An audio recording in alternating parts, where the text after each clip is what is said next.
ibirori zitegurwa n'abakristo bose bari Archdiocese ya Kigali babishaka ariko cyane cyane abakristo bo muri zone pastorale cyangwa karere k'Ikina Rubiso ka Saint Michel paroisse ya Sainte Famille iherereyemo. Abo bose rero baratumiwe cyane cyane by'umwihariko nyine abakristo b'i paroisse ya Sainte Famille.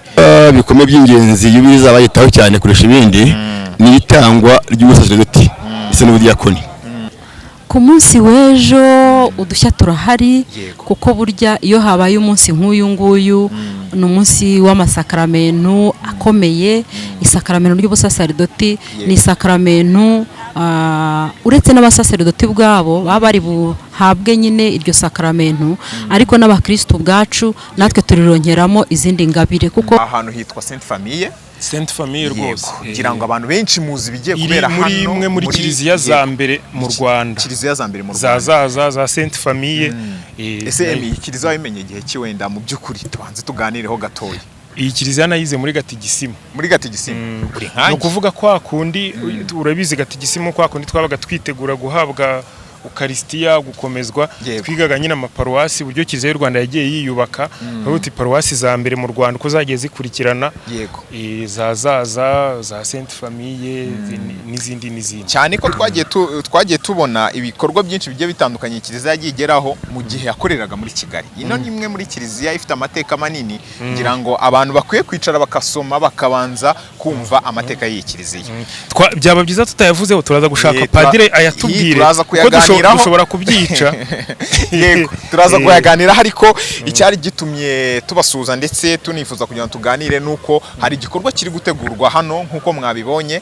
Harubatse ibisharagati ndetse abari kubibona hari n'ibyanditseho. Emi, ni biki bigiye kubera hano mu by'ukuri? Ubundi ibintu bigiye kubera ahangaha rero hariya yenda cameraman arabyerekana. Muri Archdiocese ya Kigali hagiye kubera ubwo nibyo yenda n'urugendo tumazemo iminsi, ariko ejo by'umwihariko ku itariki 18 ejo ni 18 hazaba donc yubire y'imyaka 50 Archdiocese ya Kigali imaze ishinzwe. Mu yandi magambo yubire y'ubusaserdoti ni yubire y'ubusaserdoti. Bakaba bafite insanganyamatsiko urugo igicumbi kiyogeza butumwa n'amizero ya kiliziya. Ubwo urugo bari kuvuga n'urugo famille, ni famille zacu, famille zacu tuvukamo. Ni ibintu wenda turi buze gushaka bamwe mu babiteguye cyangwa se padiri n'abandi batandukanye tukaza kuganiraho, ariko mu by'ukuri barumva igikorwa kigiye kubera hano. So ni ibintu navuga ngo buri muntu wese akwiye guha agaciro akabasha kumva uburemere bifite, ndetse unabishoboye akazitabira. Ahubwo mwese muzaze rwose dusangire izo ngabire dukesha ino yubire. Akantu nakubwira numvise hazaberamo ubwo niyo yubire y'imyaka 50 ya Archdiocese ya Kigali bayeho, ariko hari abasaserdoti batangiranye na Archdiocese ya Kigali baziziza yubire y'imyaka 50.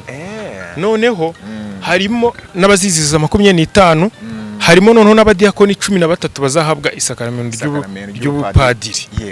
Mwumva rero ibikorwa bihari. Hari abantu ariko bajya bibaza cyane bakavuga bati ibikorwa byinshi bikunze kuba ari ukwishyura. Hano nta kwishyura guhari. Hari amatike yigeze sohoka.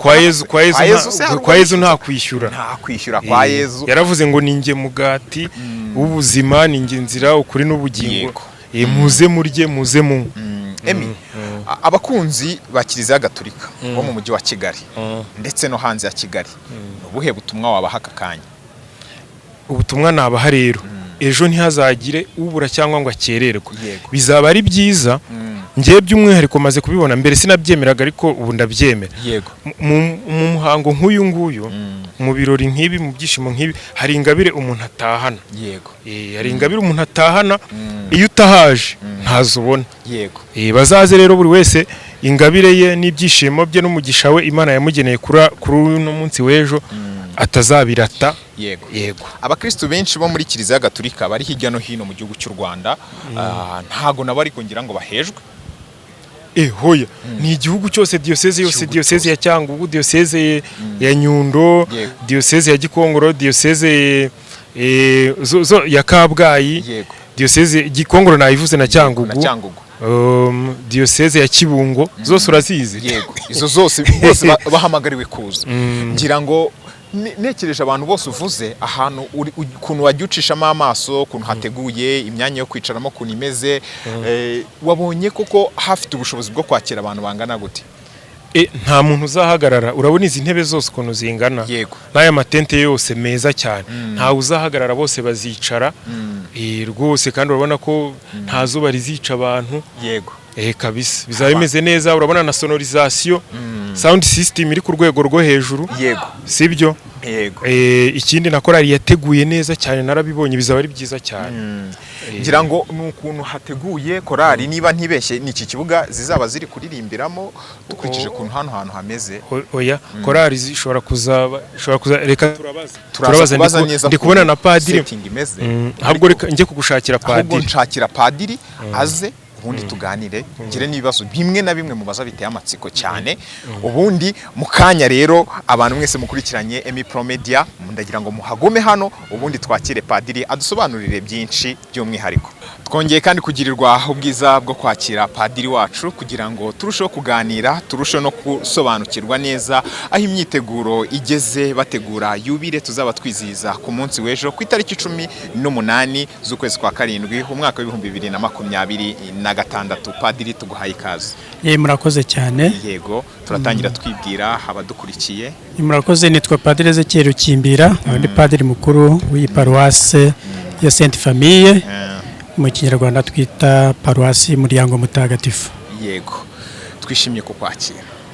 Murakoze cyane rwose. Dufite ibibazo bitandukanye rero twateguye biri buze gufasha umuntu wese wifuza kuzaba hari hano ejo kugira ngo tuzagire ibihe byiza. Yego. Ikibazo cya mbere nihutishije kugira ngo nkurekure ukomeze n'imirimo.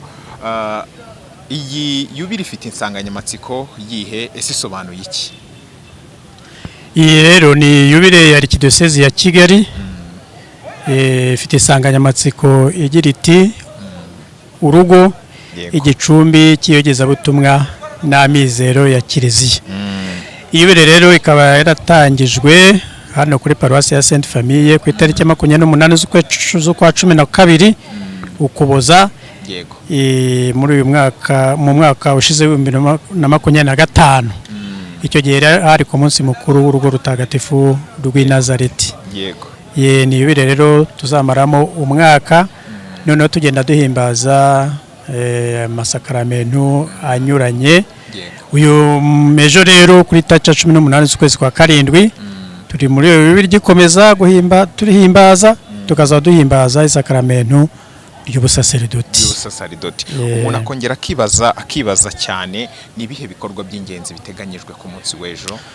Ku munsi w'ejo rero saa 4 zuzuye tuzatangiza ibi birori byacu n'igitambo gitagatifu cy'Ukaristiya kizaturwa na nyiricyubahiro Anoni Cardinal Kambanda, Arkiyepiskopi wa Archdiocese ya Kigali. Hanyuma rero muri icyo gitambo gitagatifu cy'Ukaristiya hakazatangwamo n'isakaramentu ry'ubusaseridoti. Yego. Hari abafaratiri biga mu Nyakibanda biteguye guhabwa ubudiyakoni. Yego. N'abandi barezwe n'andi makongregasiyo anyuranye dufite muri Archdiocese ya Kigali. Yego. Hanyuma hateho n'abadiyakoni bazahabwa ubupadiri. Yego. Hanyuma rero inyuma hazaba hari n'abapadiri ba Archdiocese ya Kigali ndetse n'ab'imiryango nyine navuze dukorana. Yego. Bizihiza yubire y'imyaka 25 bamaze mu butumwa, bamaze ari abasaseridoti, n'abizihiza imyaka 50 bamaze ari abapadiri. Ngibyo rero ibikorwa bizabera hano ejo. Nahoze hano ndetse nagerageje no gucishamo amaso atandukanye, imyiteguro hirya no hino, abantu bose urabona ko buri wese afite icyo ari gukora kugira ngo uyu munsi uzagende neza. Ariko nkongera nkibaza ngo imyiteguro igeze hehe? Urabona imyiteguro irarimbanyije, igiye kurangira, muri make igeze hehe? Imyiteguro rero tugeze ku musozo kuko urabona bugiye kwira. Hanyuma ejo urumva guhera mu gitondo saa moya turararika abakristo bose kuza bakicara mu myanya yabo. Igitambo gitagatifu cy'Ukaristiya kizatangira saa 4 urumva ko nta yindi mirimo iteganije mu gitondo. Ubu imyiteguro rwose murabona dekorasiyo, intebe byose twabishoje, abageni bari gusubiramo imihango ko bazatambagira, ko bazicara kugira ngo bizabe biri ku murongo, nta gisigaye rwose, ibintu biratunganye. Yego, umuntu ashobora kwibaza akagira n'amatsiko cyane akavuga ati abahe bazitabira, ni bande bazitabira iyi yubile? Yubile rero zitegurwa n'abakristo bose bari Archdiocese ya Kigali babishaka, ariko cyane cyane abakristo bo muri iyi zone pastorale cyangwa akarere k'Ikinyarubuso ka Saint Michel, paruwasi ya Sainte Famille iherereyemo. Abo bose rero baratumiwe cyane cyane, by'umwihariko nyine abakristo b'iyi paruwasi ya Sainte Famille, bakaba batumiwe, ariko twatumiye n'abandi abayobozi mu nzego bwite za leta, abihaye Imana, abapadiri, abo bose rero barararitswe kuza gukurikira iki gitambo gitagatifu cy'Ukaristiya. Inshuti n'abavandimwe bose baba abageni bacu babukereye guhabwa isakaramento ry'ubusaserdoti ejo, mu cyiciro cya mbere cy'ubudiyakoni n'icya kabiri cy'ubupadiri, ndetse n'inshuti z'abari muri yubile bose turabatumiye. Ni karibu.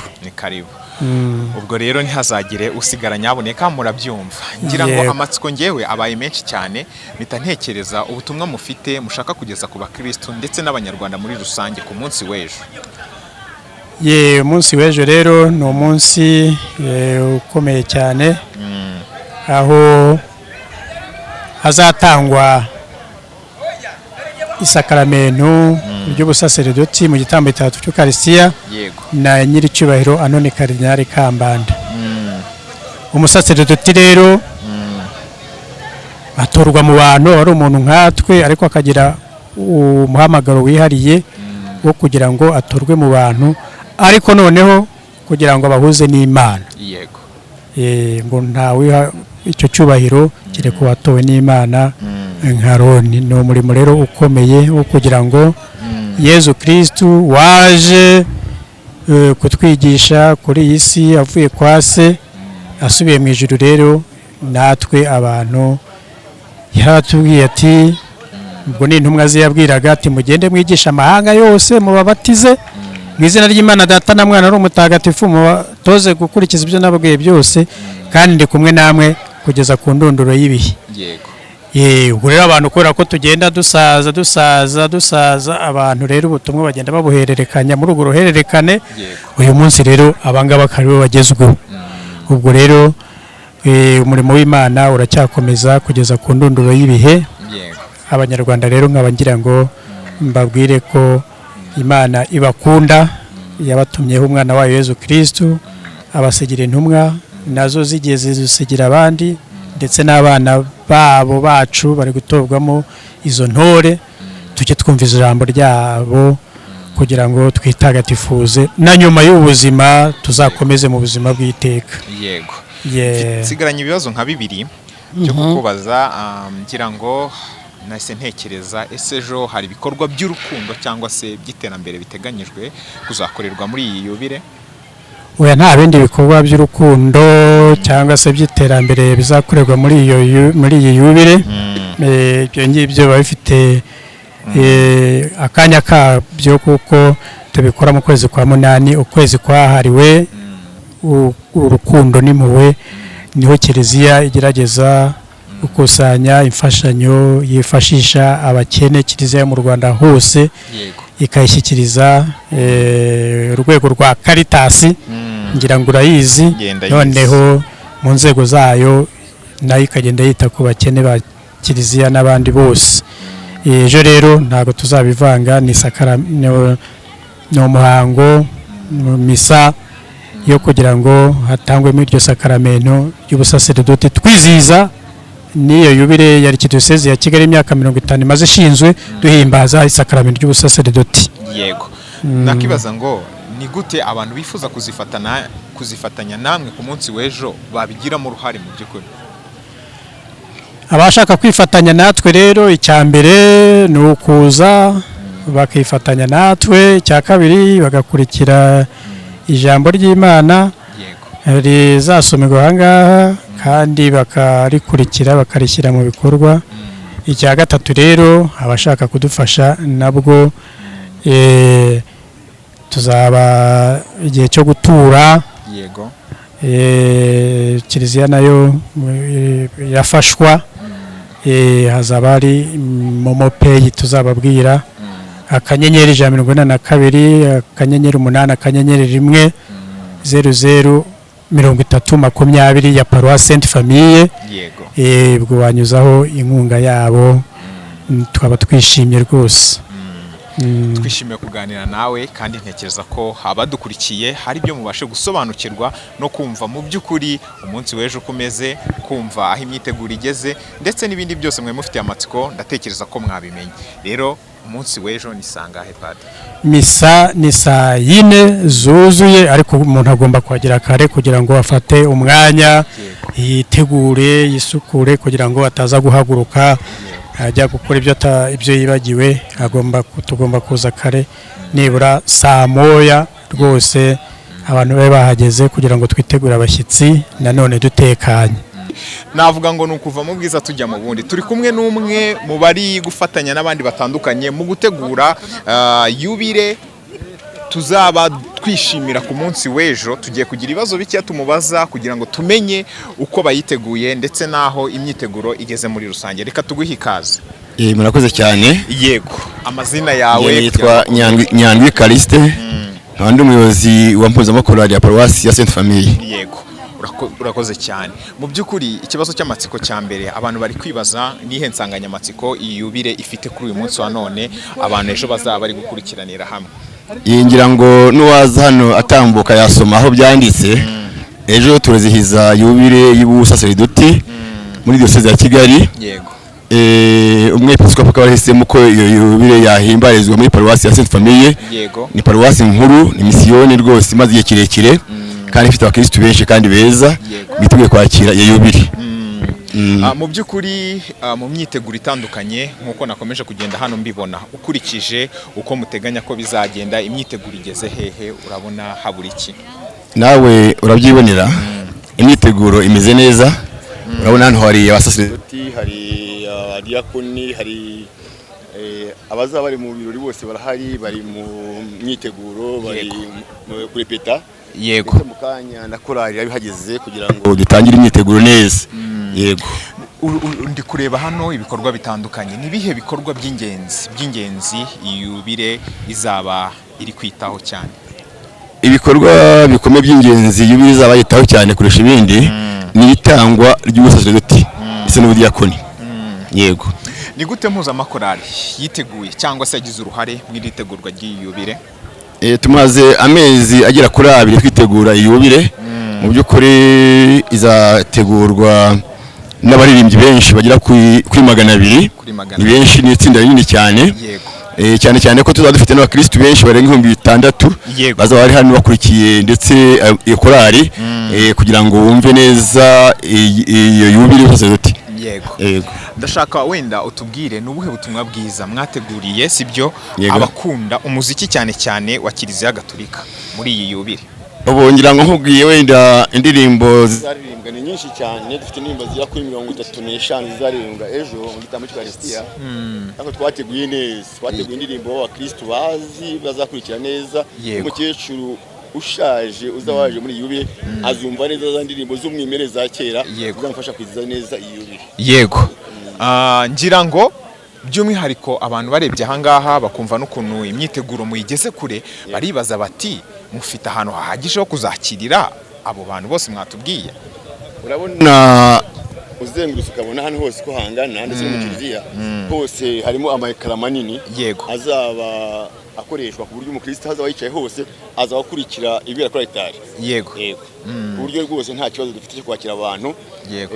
Umwanya tuba ufite uhagije turafite uhagije ku buryo nta kibazo dufite rwose cyo kwakira abantu barenga 6,000 tuzabakira neza. Yes, turacyafite amahirwe yo gukomeza kuganira n'abantu benshi bagiye batandukanye bari mu bikorwa bitandukanye hano kandi byo kurushaho gutegura uyu munsi wa Yubile kugira ngo tuzarusheho kwishima ndetse tuzarusheho no kwakira ubutumwa bwiza. Tuguhaye ikaze by'umwihariko, turakwakiriye, bwira abantu amazina, icyo ukora, ibyo urimo hano babashe gusobanukirwa.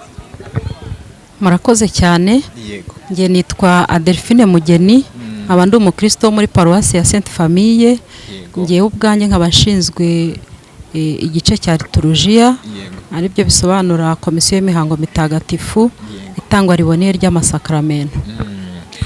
Ndashaka kugira ngo tuze kugaruka, nakomeje nshishamo amaso hano mbona hari imyiteguro irimbanyije.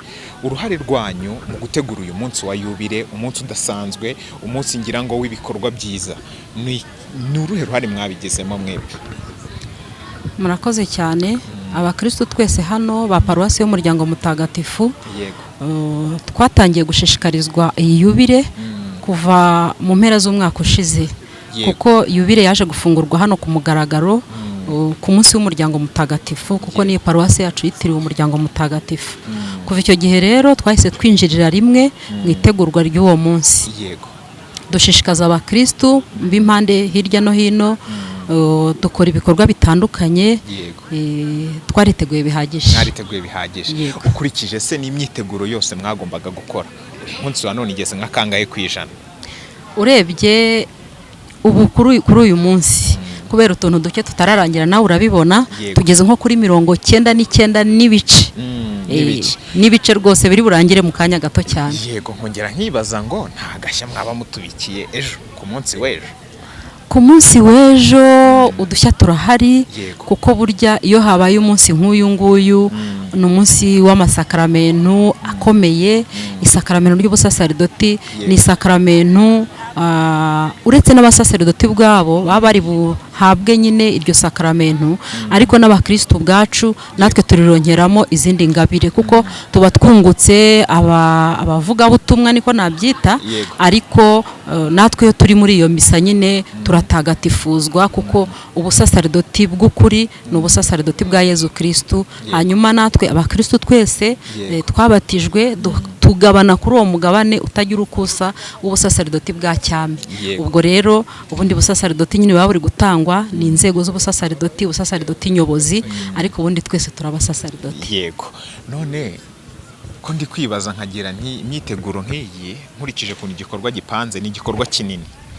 Byanga bikunda mu kwitegura, nta mbogamizi mwaba mwarahuye nazo ngo se utubwire zimwe muri zo nuko mwazitambutsemo?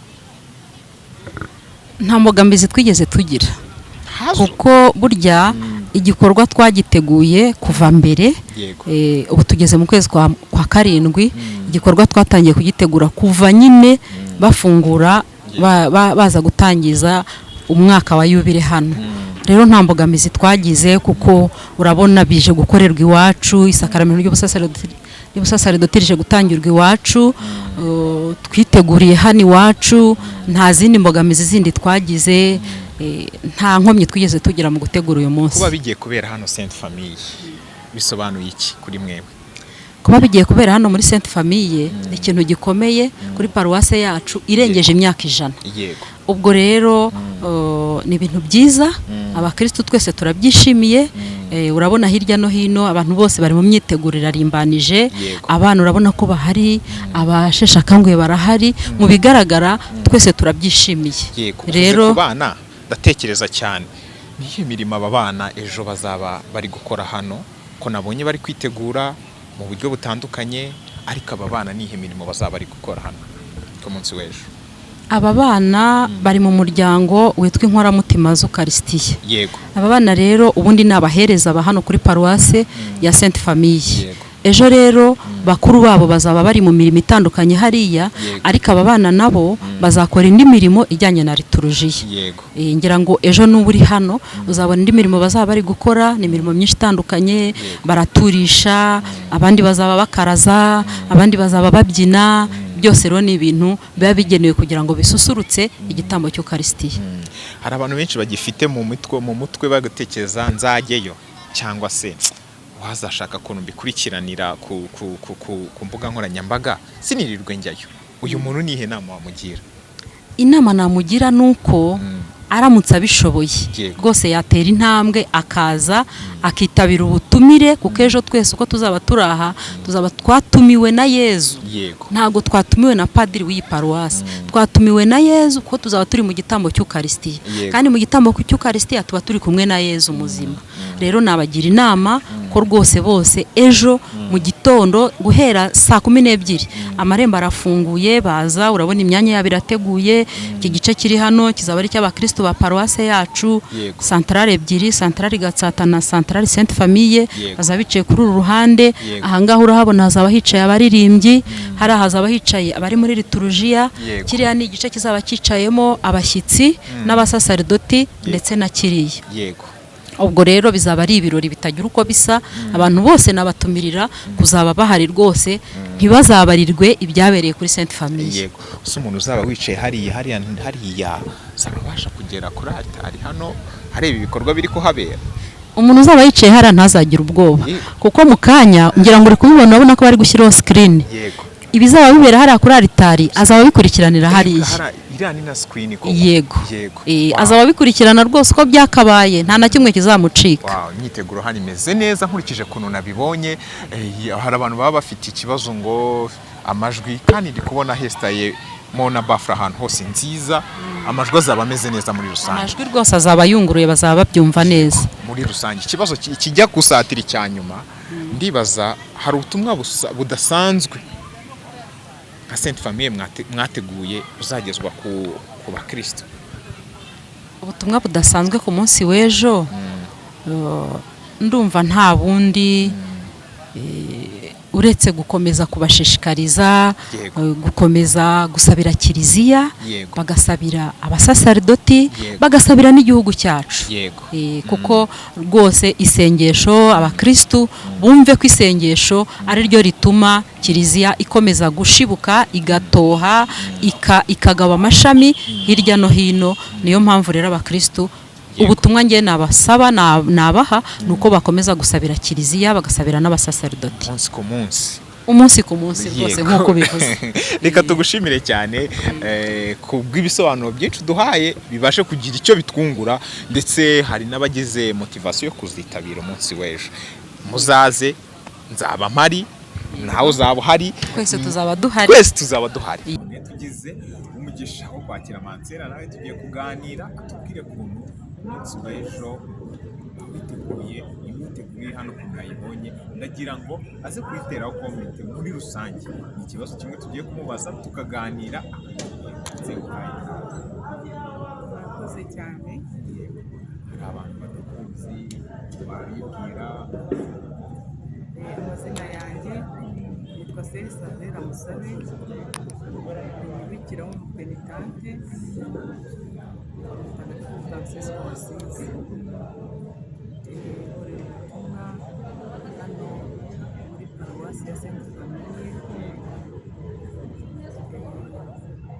dutuye hafi y'umutwe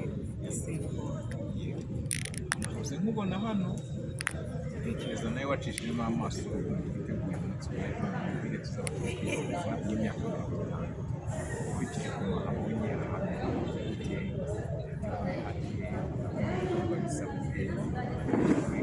dukurikiye barushaho kugira amatsiko, ejo bazaza bafite amatsiko. Murakoze. Ahantu harakeye kandi reka hake harateguwe.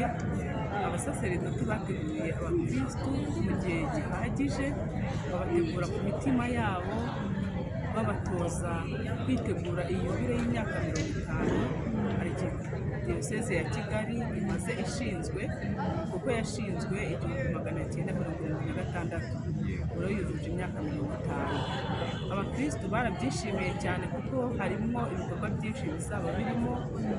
Ejo hazaba hari abasaserdoti bujuje imyaka 50, abandi bujuje imyaka 25 bari abasaserdoti, abandi bazaba ku busaserdoti, abandi bakudiyakoni. Ni ibyishimo muri kiliziya. Abakristu baranezerewe, barawiteguye. hanyuma babashishikarije kandi kugira ibikorwa bifatika bigaragarira ko bari biteguye umubiri. Navuga kugirana ibiganiro hagati y'abakristo n'abasaseredoti byo kugira ngo imitima y'abantu ihumurizwe, ihinduke, babashishikariza urukundo, ibikorwa by'urukundo, guhinduka, kumva ivanjiri ikivuga ko Yezu Kristo aturi hafi kandi ko ushaka ko duhinduka, kandi guhinduka no gukunda Imana no gukunda mugenzi wawe muri kumwe.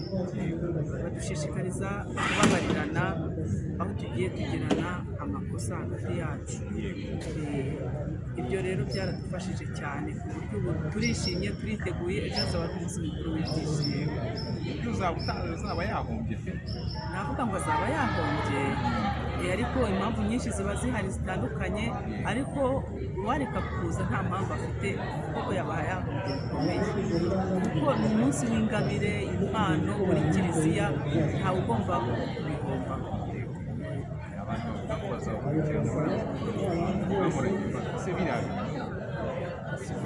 muhamagara hano ugatabireba Aho bishoboka yakagombye kuza mu bandi akabireba, kuko n'ubundi n'ibiriya biradufasha cyane natwe, ariko iyo uri mu bintu wirebera, wiyumvira n'amaso yawe, biragufasha kuruta uko wagenda kuri radiyo, ukagenda kuri telefone, ukagenda kuri televiziyo, ariko iyo ubirimo rwose uba wumva ufashijwe cyane, bifite gihamya.